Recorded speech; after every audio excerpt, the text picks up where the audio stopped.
The Zorvaxian Empire prided itself on order. Every planetary colony under its dominion followed strict regulations, their societies meticulously structured, their people conditioned to respect authority. And in the grand corridors of the Empire's bureaucratic machine, no decision was ever personal, just another file, another protocol, another name on a list. That name, on this particular day, was Madeline Carter.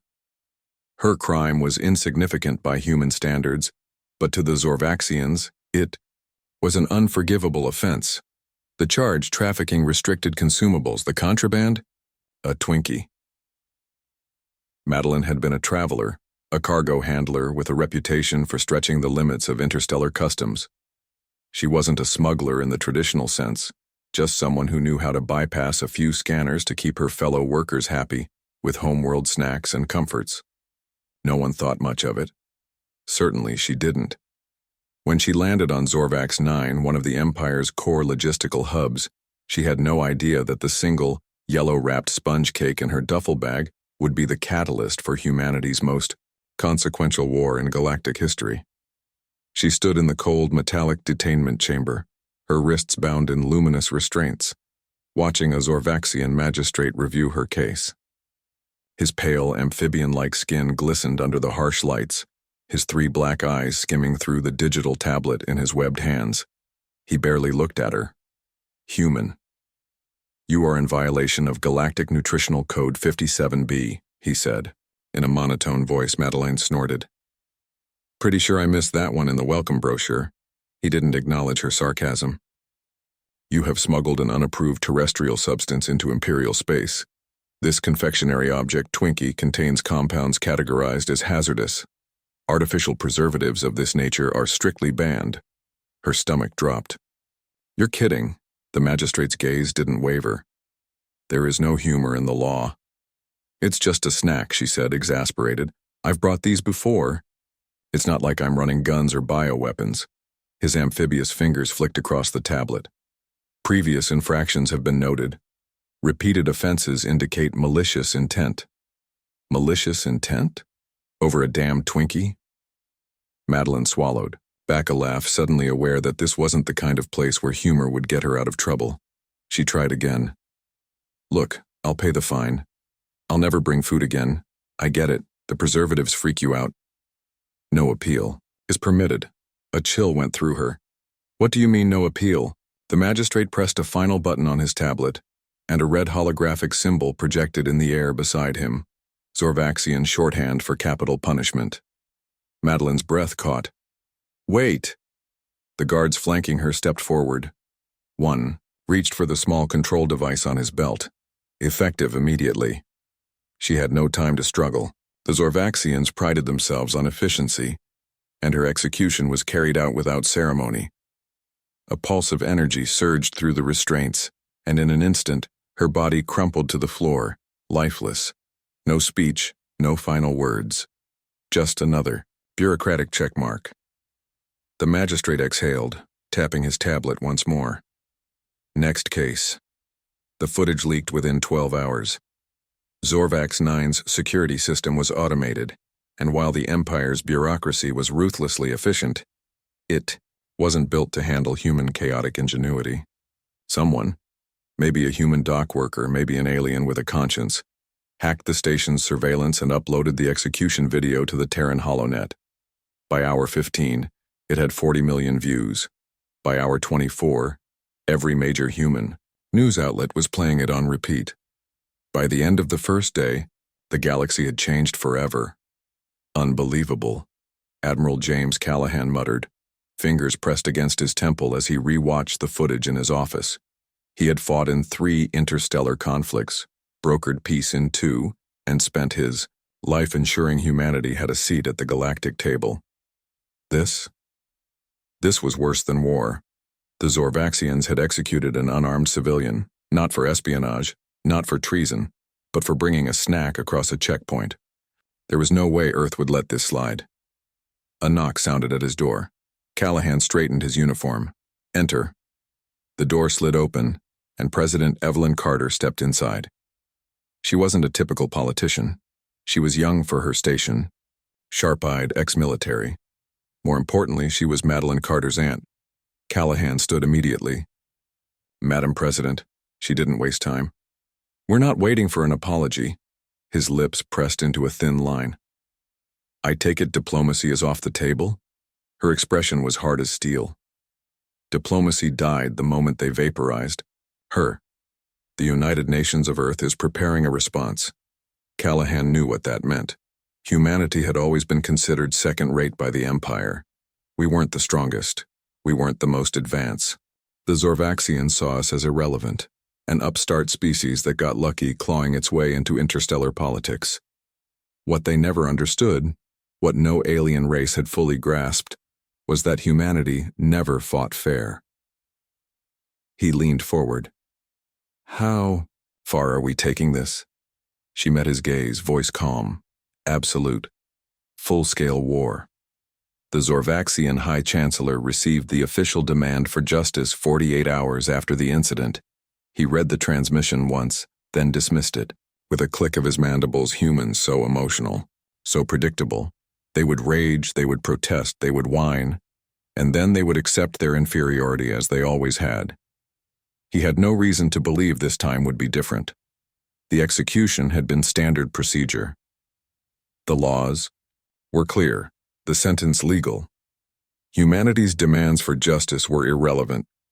With a wave of his clawed hand, he deleted the message and instructed his aides to ignore further human transmissions. To the Zorvaxian Empire, this was over. To humanity, it had just begun.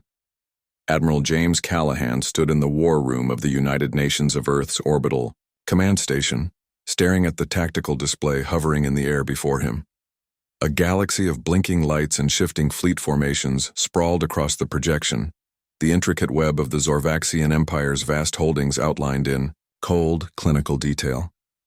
For decades, humanity had played the role of the quiet upstart, a species that clawed its way into interstellar politics through sheer resilience, making just enough progress to earn a seat at the table, but never enough to be truly feared.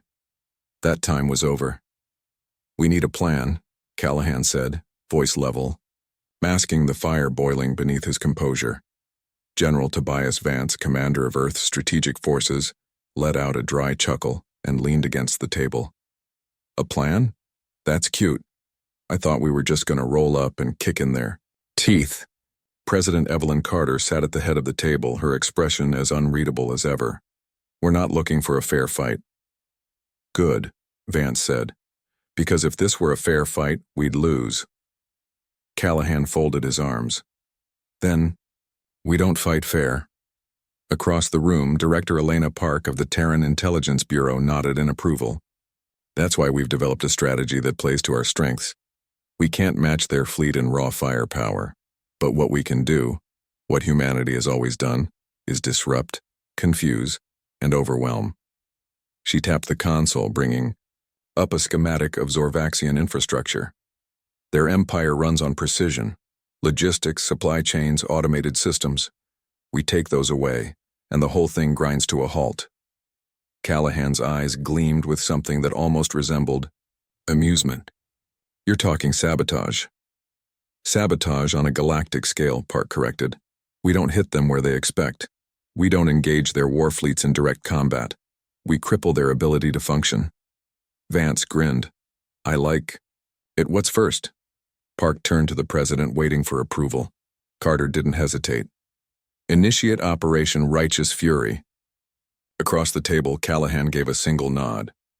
"Time to show the galaxy why you don't mess with humanity."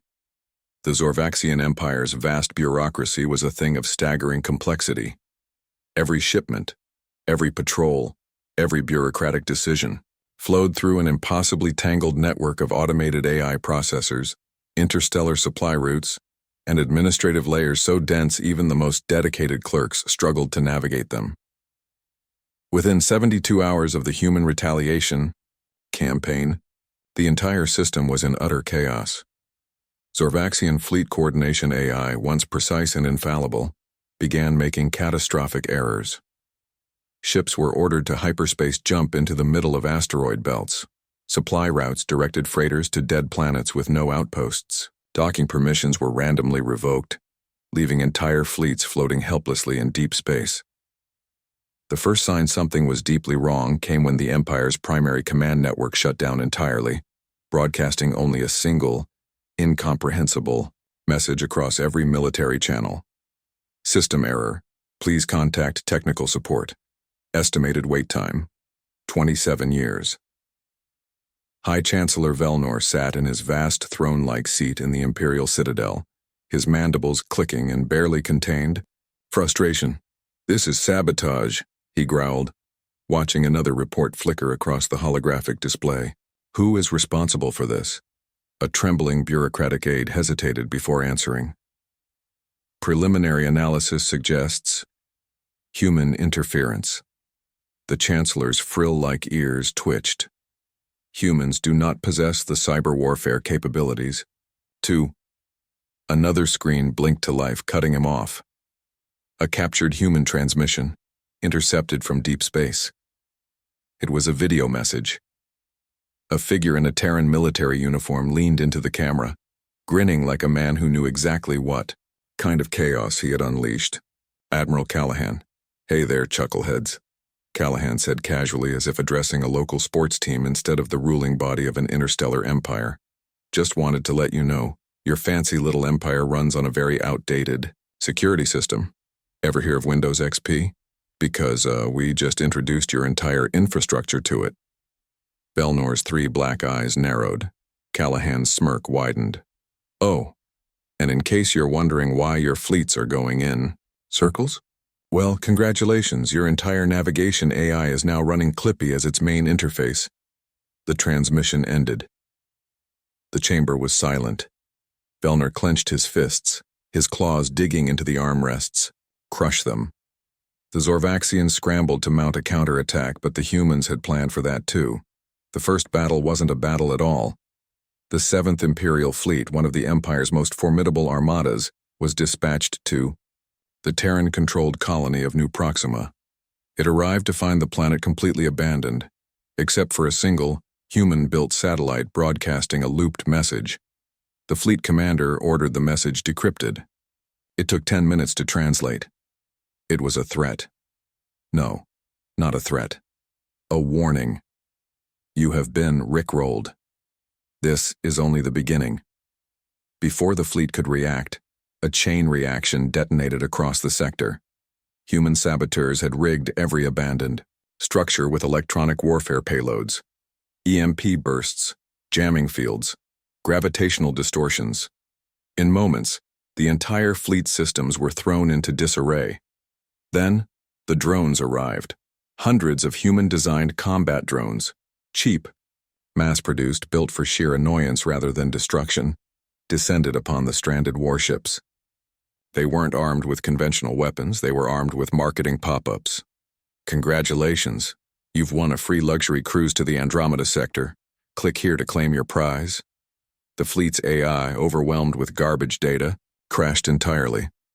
The once proud warships, flagships of an empire, now drifted uselessly in space, their crews forced to manually reboot their systems as human forces gleefully captured entire ships without firing a single shot. The second battle, of New Proxima, as history would later call it, lasted precisely 3 hours. Human casualties, 0. Not all victories were bloodless. The Battle of Orion's Belt was the first true clash of fleets. A direct engagement, no tricks, no sabotage, just a fight. The Zorvaxians came prepared, expecting to annihilate the human navy in a traditional engagement. Instead, they encountered spacefaring lunatics. Human warships didn't fight by the book. They didn't hold formations, didn't follow predictable attack patterns. They flew like psychotic stunt pilots, executing maneuvers that should have been impossible. One Zorvaxian admiral, watching in horror, demanded an explanation. "These movements, they defy physics." A captured human pilot, smirking even through his restraints, offered the answer. "You ever play Star Fox?" The Zorvaxian fleet collapsed under the sheer chaotic unpredictability of human combat. Their warships, meticulously engineered for structured engagements, were helpless against the absurdity of human tactics. Back on Earth, President Carter sat in the Situation Room, watching real-time updates flood the war map. "We've taken 3 core systems," Park reported, adjusting her glasses. "Zorvaxian forces are in complete disarray. Their supply chains are breaking. Their fleets are fighting ghosts." Callahan exhaled. "They underestimated us." "They always do," Carter said quietly. The Admiral turned to her. "We keep pressing?" She didn't hesitate. "We keep pressing." In the Imperial Citadel, Chancellor Velnor paced in cold, seething silence. The war was not going according to plan. The humans should have been crushed by now. Instead, the Empire's fleets were in retreat. Their systems were compromised. Their economy was on the brink of collapse. He bared his fangs. This had gone on long enough. "Summon the Dreadnought fleet," he ordered. A hush fell over the chamber. The Dreadnought fleet had not been deployed in centuries. Even the most hardened Zorvaxian warlords hesitated at the name. Velnor's 3 eyes burned with fury. Burn their homeworld. The war had escalated, and humanity was ready. The darkness of space was ruptured by the arrival of the Zorvaxian Dreadnought fleet, a formation so massive that even the void itself seemed to shrink beneath its presence. Thousands of warships, each bristling with advanced weaponry, drifted into Terran-claimed space like a slow-moving stormfront, eclipsing stars and blotting out planetary horizons. It was the Empire's final answer, an overwhelming show of force meant to break humanity's back in one decisive strike. Admiral Callahan stood on the bridge of the USS Vengeance, arms crossed, watching the enemy fleet fan out across the tactical display. He had been expecting this. The moment the Zorvaxians had realized conventional warfare wouldn't win them this war, they had defaulted to their one remaining option: sheer, brute annihilation. "They're moving to encircle Mars," Captain Elaine Foster noted from her console, her voice steady despite the situation. "They think we'll throw everything we have into defending it." "They want us pinned," Callahan muttered. "Force us to fight on their terms." "And if we don't?" Foster asked. Callahan exhaled slowly, his gaze unwavering. "Then we remind them that we don't play by the rules." The war had already shattered the illusion of the Zorvaxian Empire's invincibility. What had begun as an act of retribution, for a single human life, had spiraled into full-scale chaos, with entire systems falling out of Zorvaxian control. Their meticulous, automated infrastructure had been reduced to an unrecognizable mess of bureaucratic failures, logistical nightmares, and an economy so flooded with human-distributed pyramid schemes that their financial sector had collapsed under the weight of its own debt. Even now, across the Empire's core worlds, revolts were breaking out. Planets that had once trembled beneath Zorvaxian rule were taking inspiration from the humans, seizing weapons and declaring their independence. And yet, despite everything, the Zorvaxians refused to surrender. Callahan turned to his officers. "We execute the plan. Phase 1. As the Dreadnought fleet advanced, humanity's response came in a manner that defied all military logic. There were no defensive formations, no counterattacks, no organized fleet maneuvers. Instead, the transmissions began. At first, the Zorvaxian fleet commanders ignored them.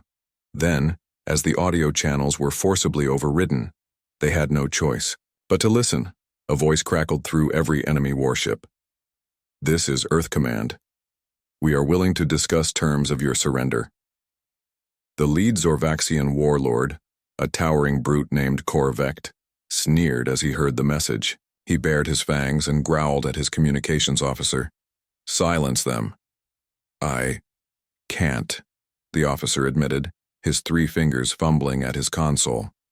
"They've overridden our comms." Before Korvekt could react, another message followed. "Since you have refused to surrender, we are prepared to escalate. By the time this transmission ends, your fleet's security systems will have been completely compromised." Korvekt snorted. Typical human bluff.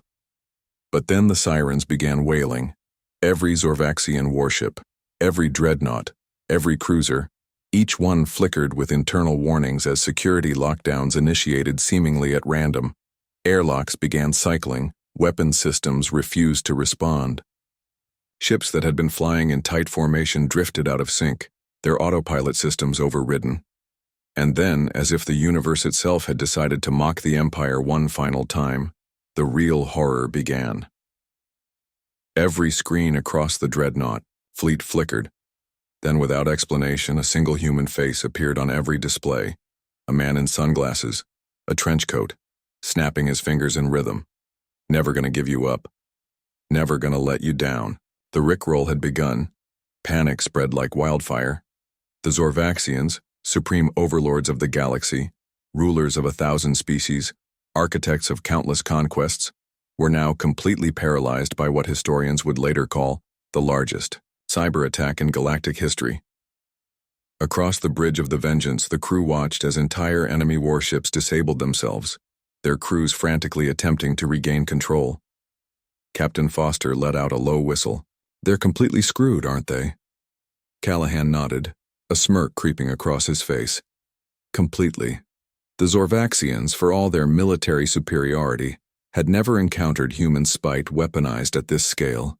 Their ships were locked in a digital hellscape, where every attempt to restore control led to another security prompt, asking them to reset their passwords with at least one uppercase letter, one number, and a special character.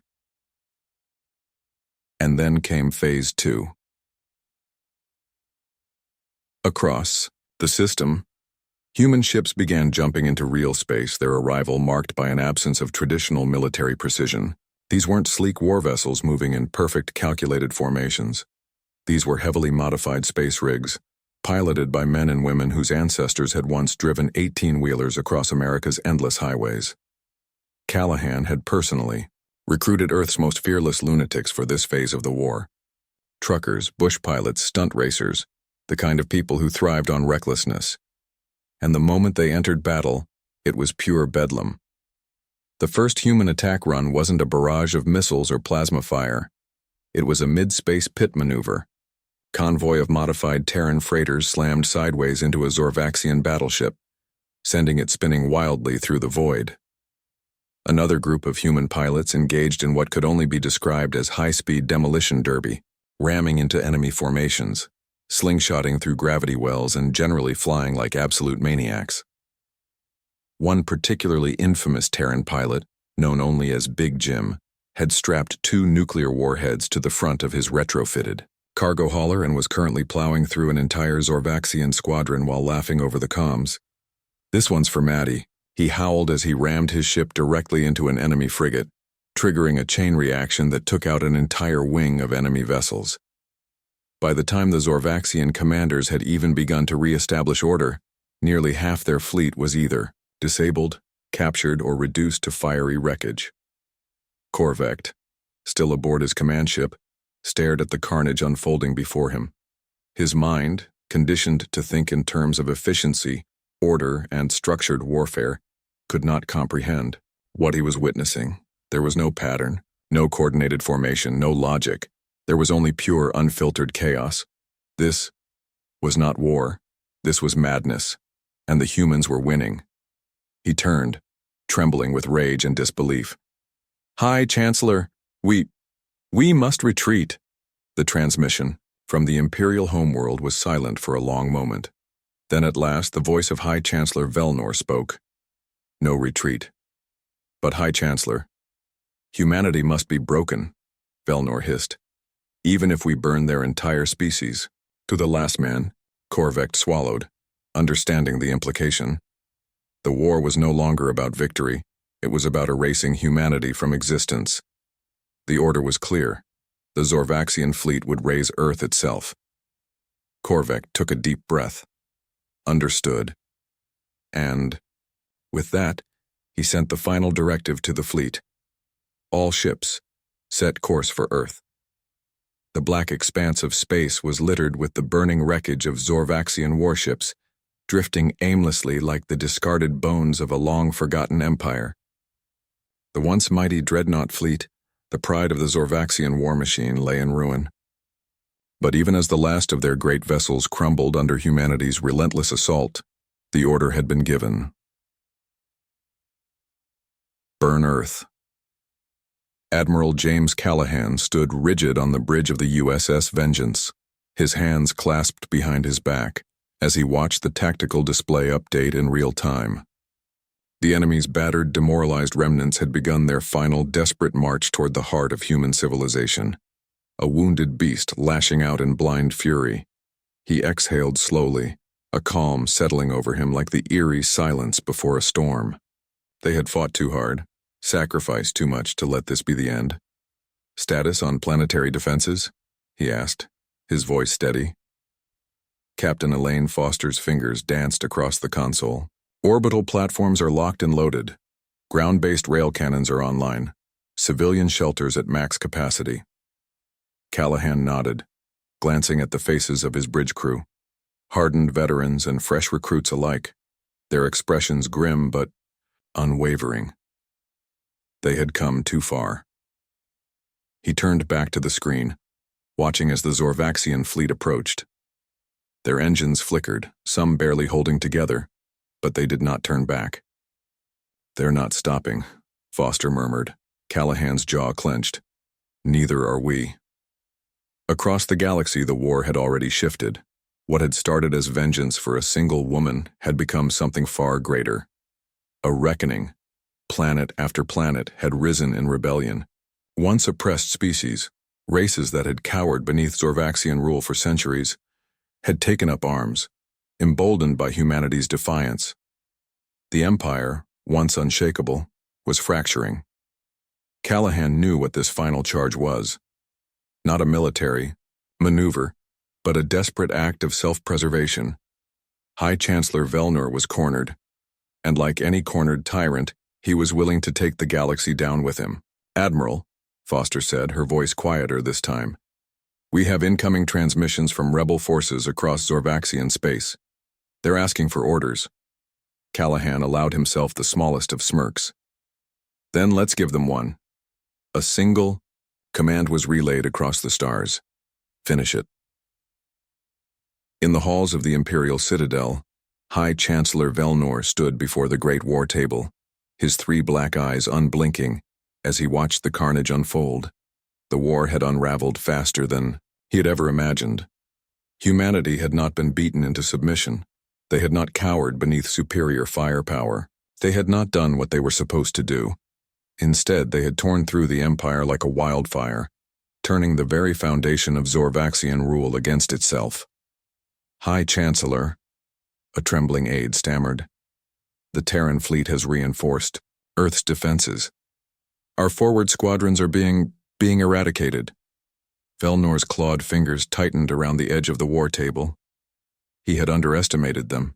He had believed humanity was insignificant, an upstart species with no place among the stars, and now his empire, his legacy, was falling apart. His mandibles clicked together in fury. "Deploy the planetary bombardment fleet. Fire everything we have at their homeworld." The aide hesitated. "Sir, if we do that, we won't have enough energy reserves to—" Velnor's gaze snapped to him. "Did I ask for calculations? Execute the order." The aide swallowed hard, nodding as he turned back to his station. A desperate act of destruction. If he could not rule, he would ensure no one else did. The first wave of planetary bombardments never made it past Earth's orbital defenses. The second wave never even launched. As the Zorvaxians prepared for their final assault, the rebellion struck. Across every core Zorvaxian world, uprisings reached their peak. Government buildings were seized, military outposts overrun. In a single coordinated moment, the Empire turned on itself. It was over, but Callahan wasn't taking any chances. As the last of the Zorvaxian fleet burned in Earth's orbit, he turned to Foster. "We have a location on their capital." She gave a curt nod. "Confirmed." Then set a course.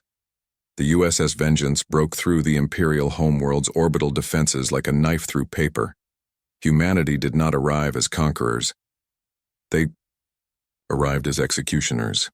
Callahan led the assault himself, boots on the ground, sidearm drawn, marching through the shattered remains of the Imperial Citadel with a squad of Terran Marines at his side. The halls were eerily silent. The once mighty rulers of the galaxy had fled, their military leaders, either captured or dead. The great empire that had once looked down on humanity was now reduced to smoldering ruins. And at the center of it all, kneeling in the shattered throne room, was High Chancellor Velnor. His robes were torn, his once imposing figure hunched and shaking. He did not look like a ruler anymore. Callahan stepped forward, holstering his weapon. He stared down at the alien who had condemned an innocent woman to death. Any last words? Velnor's mandibles trembled. He had never imagined it would end like this. You. His voice rasped. You went to war. Over a single human? Callahan's expression was unreadable. No, we went to war because you thought we wouldn't. Velnor swallowed hard. Mercy, he whispered. Callahan tilted his head. Mercy? He gestured around them. Did you show her mercy? The High Chancellor's gaze flickered, but he had no answer. Callahan turned to his Marines. Take him. The last ruler of the Zorvaxian Empire was dragged from his own throne room, his final pleas for mercy falling on deaf ears. 1 week later, the treaty was signed. The Zorvaxian Empire, what little remained of it, officially surrendered to humanity. The terms were non-negotiable. The empire would be dissolved. Every species once under Zorvaxian rule would be freed. And most importantly, humanity would never be challenged again. In the streets of Earth, in the depths of space, in the former colonies of the fallen empire, victory celebrations erupted. But Callahan did not celebrate. As the galaxy moved forward, he stood alone in a quiet room, staring at a single flickering holographic image. A woman. Madeline Carter. She had never asked for vengeance, never wanted war, and yet because of her, the galaxy would never be the same again. He raised a glass in silence. Rest easy, Maddie. We took it all back for you. Then, without another word, he turned toward the stars, and humanity moved forward.